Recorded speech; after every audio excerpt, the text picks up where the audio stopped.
I would want to get rid of our own conflicting emotions and decisions.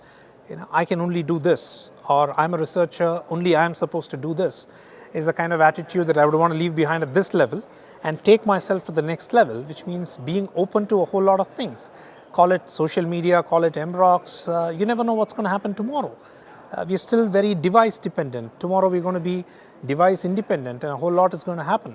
So, and a lot of it, Tom, is here, which is what I would want to dump at this level when we are all ready, suited and booted to get on to the next level. The most important thing is that we need to get rid of the distinction between qualitative research and quantitative research, because it's so old school, it's so old-fashioned even.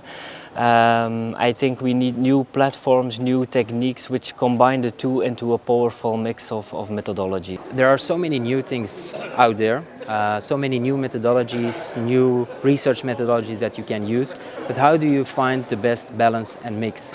And how can you bring it over the boundaries of functions and levels in a company? We all see that lots of the market research is done in one specific department, but I think one of the challenges is how can we lift it and how can we leverage it to other departments so that it's becoming really more strategic than sometimes it is now. And that market research is used not only like just a tool, but really like, okay, what are the insights that we can get there on a strategic level? I think one of them is fear. I don't think it's necessarily a methodology. I don't think it's necessarily a technology or technique. I think it's just fear of evolving and fear of changing and fear of taking things and really pushing innovation and driving innovation instead of reacting to innovation. As researchers, many times, we're paid and we make our living on measuring and testing things and making sure it's going to work. While I'm not suggesting that we leave that school of thought, because we do need to validate things before we just jump into them. But I think what we want to do is sort of help lead innovation and say, here's where things are going in the future. Here's where you need to be client X, client Y.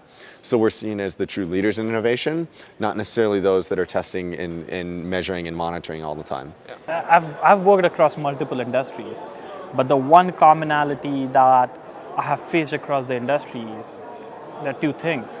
One is people fear data in a way that they really shouldn't, in the sense that, oh, this is humongous amount of data, how am I going to manage it, what am I going to do with it, I really don't know what it means, I really want to know that one number from it, 87%, whatever that number means. And really that's not the story, because it's an onion, the more you peel, the more layers you get to it.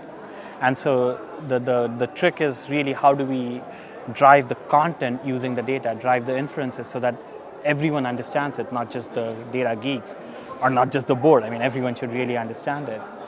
I think we should leave here is the way we treat people. The way that we, I think that is changing already, but the way that we used to pay them or used to communicate with them, or just in general treating them by sending them long, boring questionnaires, I think that is just, it's not going to last.